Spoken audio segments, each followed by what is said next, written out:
Lyon demain, le quart d'heure lyonnais, toute l'actualité chaque matin. Parce que Lyon demain se dessine aujourd'hui, voici l'essentiel de l'actualité. En ce mercredi, nous sommes le 20 octobre. Un sondage concernant le projet de téléphérique à Francheville. À moins d'un mois après le lancement de la consultation sur l'avenir du métro, Dessines et Mézieux lance une pétition. À l'été 2019, Alexandre Vincendet avait été visé par des propos insultants tenus publiquement sur les réseaux sociaux. Un homme de 79 ans a été condamné. Le Citral va progressivement équiper ses contrôleurs et agents d'intervention de caméras de protection individuelle.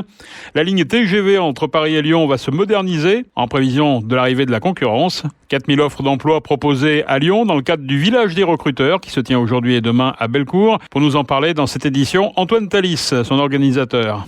Auvergne-Rhône-Alpes Tourisme lance une web app pour les habitants de la région. Partir ici. Nous avons rencontré Fabrice Pancook, le nouveau président d'Auvergne-Rhône-Alpes Tourisme. Lyon demain, le quart d'heure lyonnais, toute l'actualité chaque matin. Gérald de Bouchon. Bonjour à tous, bienvenue dans ce quart d'heure lyonnais. Les 3/4 des habitants de Sainte-Foy-les-Lyons sont opposés au projet de téléphérique. C'est ce qu'indique un sondage IFOP commandité par la municipalité fidésienne. 80% estiment que le transport par câble est intrusif pour les habitations et propriétés au-dessus desquelles passeront les cabines. 60% considèrent qu'il s'agit d'une desserte strictement locale et non structurante. 34% seulement pensent que le téléphérique va contribuer à désenclaver l'ouest lyonnais. À la question de savoir quel projet devrait être une priorité pour le Citral entre le téléphérique et le métro E. 88% votent pour le métro. 90% des personnes interrogées souscrivent à l'organisation d'un référendum local sur le sujet. Rien d'étonnant, vu la campagne de désinformation orchestrée en particulier par la commune de Sainte-Foy, réagit Jean-Charles Collas, Europe Écologie Les Verts, le vice-président en charge des déplacements et de l'intermodalité, d'y croire en la future concertation sur le téléphérique qui sera engagée le 15 novembre prochain par le Citral. Moins d'un mois après le lancement de la consultation sur l'avenir du métro dans la métropole, avec 4 projets, les villes de Dessines et Mézieux défendent le prolongement du métro A sur leur territoire. Les 2 communes de l'Est lyonnais ont lancé une pétition en ce sens. À l'été 2019, Alexandre Vincendet avait été visé par des propos insultants tenus publiquement sur les réseaux sociaux, des paroles diffamatoires qui auraient été formulées par 2 habitants qui ont pu être identifiés et poursuivis au pénal. Le tribunal correctionnel a rendu son délibéré. L'un des 2 prévenus, 79 ans, a été condamné à 500 € d'amende avec sursis. L'homme, qui a 10 jours pour faire appel, devra en outre verser 200 € de dommages et intérêts à la victime. Ce même prévenu a écopé également de 1000 € d'amende avec sursis pour un autre dossier de diffamation en date de janvier dernier, visant une nouvelle fois le maire de Rieux-la-Pape, partie civile, à qui il devra verser également 500 € de dommages et intérêts. Lyon demain, un site internet, du son, de l'image, un média complet pour les Lyonnais qui font avancer la ville. Le Citral va progressivement équiper ses contrôleurs et agents d'intervention de caméras de protection individuelle, dites caméras piétons. L'objectif est de renforcer leur sécurité, mais aussi celle des voyageurs du réseau TCL. Cette expérimentation d'une durée de 3 ans a pour objectif d'évaluer le dispositif. La ligne TGV entre Paris et Lyon se prépare à l'ouverture du rail à la concurrence avec l'arrivée, a priori courant octobre, de Trenitalia France sur l'axe à grande vitesse Paris-Lyon-Milan. La SNCF a décidé de réagir et de moderniser ses rames de train. 17 nouvelles rames de TGV seront déployées sur cette ligne Lyon-Paris, d'une capacité de 556 places contre 510 pour les anciennes.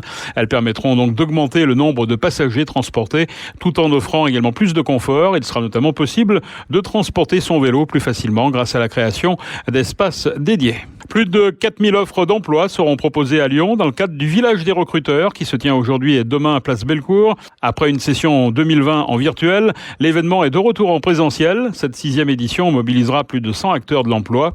Antoine Thalys, directeur de l'agence Aglaé en charge de l'organisation du village des recruteurs. Alors on a tout type de secteur, on a de la banque, de la finance, de l'assurance, de l'hôtellerie, de la restauration, de l'industrie. On a un joli pôle enseigne avec notamment par exemple des entreprises comme Lidl, comme le groupe Prosol et les enseignes Grand Frais, Toolstation, Aldi, Castorama, enfin bon, on en a quelques-unes. Et puis on a une vingtaine d'agences d'emploi qui à elles seules représentent aussi vraiment du multisectoriel, alors si bien qu'elles ont pas forcément d'ailleurs que de l'intérim. Je dis ça parce qu'on résume souvent les agences d'emploi à l'intérim, mais pas que. Et puis on a une dizaine d'organismes de formation qui vient compléter le dispositif pour qu'on puisse en fait proposer plus de 4000 jobs, dont beaucoup de CDI. C'est la particularité cette année aussi. Qu'est-ce qui a changé justement dans le monde du travail, dans le marché du travail, avec après la crise sanitaire? Alors moi je dirais, moi je suis pas Pôle emploi, donc moi je vous dirais mon analyse aujourd'hui, ce que j'en retire, c'est qu'on a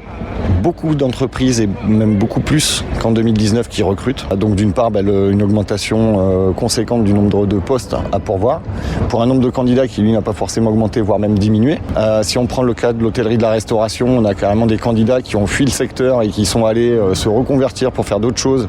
Et puis après, il y a tous ceux qui ont profité de la crise du Covid pour se poser peut-être les bonnes questions en se disant mon job, finalement j'en ai un peu marre, donc qu'est-ce que je peux faire ou qu'est-ce que j'aimerais faire, et qui ont fait une reconversion avec un petit boom de la formation professionnelle. Ce qui fait qu'aujourd'hui, on a beaucoup de CDI à pourvoir. On est à plus de 40% des offres à pourvoir en CDI dans les entreprises, à proprement parler. Je ne parle pas des agences, etc. Et puis, on observe aussi une baisse du nombre de candidats. Là, par exemple, on a fait Bordeaux et Dijon il y a un mois et respectivement un mois et 2 semaines. Et on a un quart des candidats qui ont disparu par rapport à 2019 en termes de fréquentation. Et le pass sanitaire n'explique pas tout. Pour ces 2 jours, il faut venir quoi, avec un CV, une lettre de motivation? Comment ça se passe? C'est toujours pareil ou ça a évolué un petit peu de ce côté-là? Déjà, pour ceux qui ne pourraient pas se rendre sur place, on les invite à, par exemple, ceux qui seraient anti-vaccin ou anti-test PCR. Donc, ils ont la possibilité de candidater en ligne. Ça arrive directement sur la boîte mail de la RH qui est inscrite à l'opération. Deuxième chose, pour ceux qui, évidemment, souhaitent venir, pas d'inscription nécessaire, juste la présentation du pass sanitaire. Et de venir avec une bonne dizaine, voire une bonne vingtaine de CV imprimés, parce que là, pour le coup, on fonctionne encore à l'ancienne où les RH aiment bien fonctionner avec le CV pour pouvoir faire des petites annotations dessus et pouvoir repartir et puis trier, béné, garder, enfin bref, qu'ils fassent leur job à partir du CV. Antoine Thalys, le village des recruteurs, aujourd'hui et demain à Bellecour. Désignée capitale verte européenne pour 2022 par la Commission européenne, la ville de Grenoble va accueillir pendant 1 an une série d'événements et de festivités autour des enjeux de la transition écologique. Grenoble succédera à la ville finlandaise de Lahti, devenant ainsi la 13e cité européenne à recevoir ce titre et la 2e en France après Nantes en 2013. Le projet grenoblois doit recevoir un financement de 4 millions d'euros de la part de l'État. Une cérémonie d'ouverture est prévue le 15 janvier. Emmanuel Macron et le commissaire européen à l'environnement seront présents.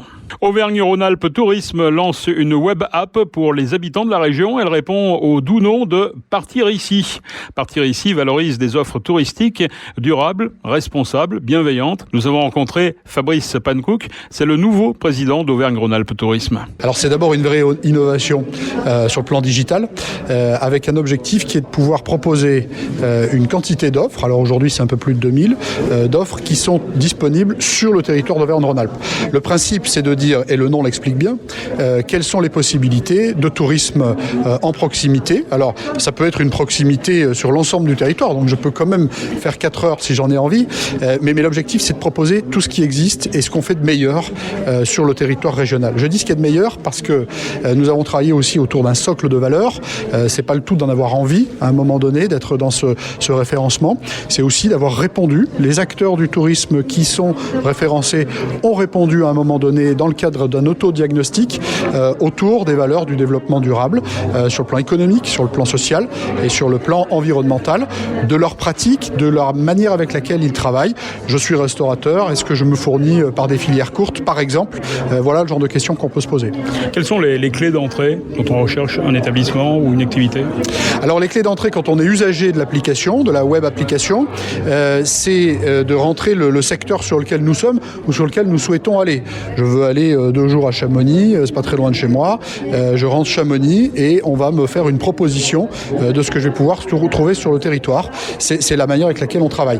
Il y a une autre manière qui est plus, je dirais, orientée comme le sont les réseaux sociaux, c'est de consulter les stories des éclaireurs. Les éclaireurs étant ces personnes volontaires qui ont testé les propositions et qui rendent du coup un avis éclairé, d'où le nom, sur ce qu'on pourra visiter ou consommer dans cette nouvelle offre de tourisme. Ça, c'est le côté collaboratif que vous avez voulu pour cette application. Ils apportent quoi, ces éclaireurs et en quoi ils sont un gage de sérieux, je dirais? Ces éclaireurs, ils sont des consommateurs. Ils sont des consommateurs qui répondent aussi de l'engagement qu'on peut avoir sur le tourisme bienveillant et qui donc vont apprécier, vont utiliser, mais vont apprécier ces propositions de tourisme sous ces angles-là sous ces angles de valeur. Ils vont en faire ensuite une restitution pour donner un avis sur les professionnels qu'ils auront rencontrés dans le cadre des consommations de tourisme proposées. Pourquoi relancer aujourd'hui le tourisme de proximité, d'hyperproximité ? Alors chez nous, c'est pas nouveau, parce que ça s'inscrit dans une volonté qui a précédé la crise sanitaire. Je sens la question, je sens ce qui n'est pas dit dans la question.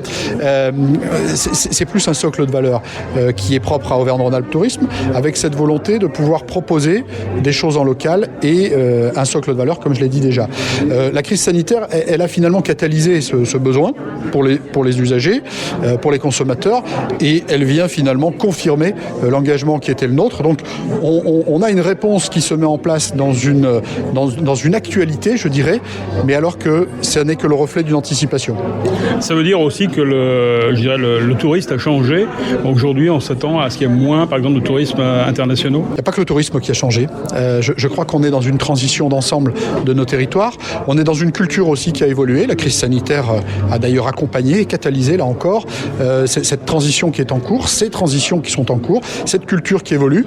Et à un moment donné, sans que nous l'ayons forcément voulu au départ, ça vient apporter une véritable réponse ici. Vous êtes le nouveau président d'Auvergne-Rhône-Alpes Tourisme. Qu'est-ce que vous voulez insuffler, je dirais, comme nouveauté dans cet organisme ? Alors, il y a plusieurs aspects dans cette présidence. Il y a effectivement des sujets au long cours autour de ce qui fait notre région, avec ses axes forts. Je pense ici à la gastronomie, je pense au thermalisme, je pense à la pleine nature, je pense à la montagne, avec là aussi un certain nombre d'effets de transition qui sont en cours.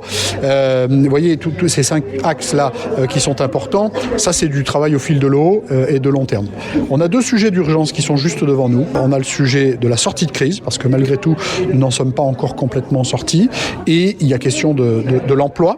Et donc, quand on dit emploi, on dit formation, on dit professionnalisation. Ça, c'est aussi tout juste devant nous. On en a beaucoup entendu parler dans l'actualité. C'est une réalité sur notre territoire. On est à l'approche d'une saison qui va commencer. On en a une qui s'est terminée il n'y a pas longtemps. On a mesuré ça. On en a une qui va commencer. Il faut qu'on soit au rendez-vous pour accompagner. Ça, je dirais, c'est la manière de travailler sur le fond. Après, dans la mise en œuvre opérationnelle et sur la forme, moi, je suis un élu de la montagne, mais je suis élu pour toute la région. Et je tiens à l'affirmer vraiment. L'objectif, c'est pas de ramener les choses vers la montagne, c'est plutôt de se dire la manière avec laquelle on a travaillé vers la montagne, on va de la même manière en faire profiter de l'Est à l'Ouest et du Nord au Sud. Je dis du Nord au Sud parce que j'ai pas l'habitude de dire que de l'Est à l'Ouest avec un large pinceau. Voilà, et ça c'est plutôt sur la forme et donc sur un mode de gouvernance qui permet d'associer tous les acteurs du tourisme. La saison estivale a été sauvée. Quels espoirs vous avez aujourd'hui pour la saison d'hiver ? La saison estivale, elle a été globalement bonne, mais il faut toujours nuancer le propos parce que ce qui est vrai à un endroit peut l'être de manière un peu moins certaine ailleurs. Donc elle est globalement bonne et avec des nuances par territoire. Elle nous donne un véritable espoir. Cet espoir, il est d'ailleurs confirmé par ce que dit la crise sanitaire. J'ai la volonté toujours de voir le verre à moitié plein, donc je pense qu'on est occupé d'en sortir.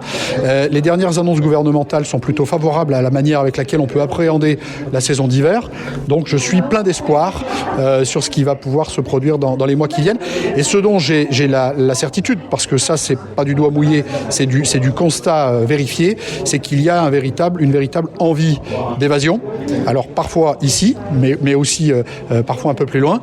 Et on sait que la saison d'hiver, c'est aussi une véritable promesse avec un aimant autour de ce que la glisse peut proposer par exemple, et le ski en particulier. Donc voilà, je suis plein d'espoir et j'ai envie de le communiquer à tous les acteurs du tourisme. C'est ce qu'on a fait aujourd'hui dans le cadre des sommets du tourisme. Fabrice Pankouk, conseiller régional et nouveau président d'Auvergne-Rhône-Alpes Tourisme, partir-ici.fr pour se connecter.